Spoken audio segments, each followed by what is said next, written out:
beautiful YouTubers. Thank you so much for having a cup of coffee with me. It is a beautiful Monday, rainy, nice and cool Monday, start to the week up here in northern Vermont. And I have a really interesting article to share with you. It isn't on Vermont necessarily, but it's on Cape Cod. So over at Cape Cod a few days ago, they spotted a flamingo, and I'm going to show you the picture of it. And it's typically found in New York. I'm sorry, in Florida. And the article is by Kathleen Joyce. But take a look at the flamingo, because most of us we know what our great blue herons look like. We know what our great white egrets look like. And guess what? There's a number of them up here in northern Vermont in these recent years. I've noticed them a lot. Before that, I hadn't. But a flamingo, that's a little bit different. So people are concerned about this because they're automatically assuming that the bird is like made its way up here due to riding warmer climates, currents, I'm sorry, and extending its resource and habitat because of warmer climate. Now, we all do know, especially if you've been up here for a lifetime in Vermont, a long lifetime, you know how the winters were so severe here. Now, they have definitely gotten milder. However, Mark Fearty, who is an Audubon coordinator, has a different theory. This is what he thinks. Last summer, flocks of wayward flamingos were spotted all over the East Coast and even as far as Ohio. Flamingos in Ohio, think about that.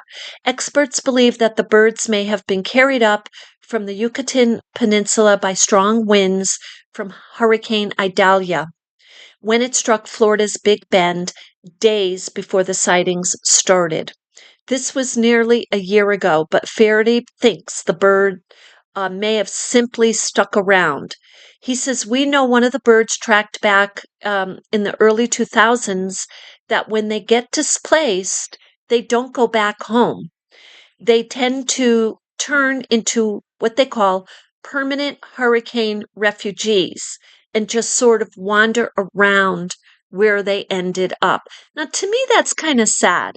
I don't know if it would be worth it to get that bird and bring it back into its habitat, especially if they know it's a spinoff from a storm. So they think that could be the primary reason. And so the Florida Audubon researcher, Jerry Lorenz, reportedly agreed with this theory, speculating that the bird was likely confused and after being pushed off its course. So, and then there's also, they say, the possibility that the flamingos are exploring. For fun, flamingos are weird birds. This is what he's saying. In summation, the warmer climates, a climate also probably aren't the primary reason for this unlikely sighting, but the storms and the abnormal weather patterns are growing more and more severe. The temperatures are rising. The climate change may very well influence the trend to the birds ending up in this location.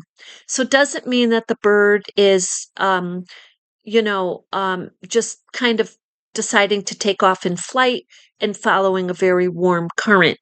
It's all of these factors together. So I thought I would share this because who knows? I mean, we could see a bird up here like that in Vermont. And so, if you do see a different bird like that, for those of you familiar, call the game warden or find out who to call.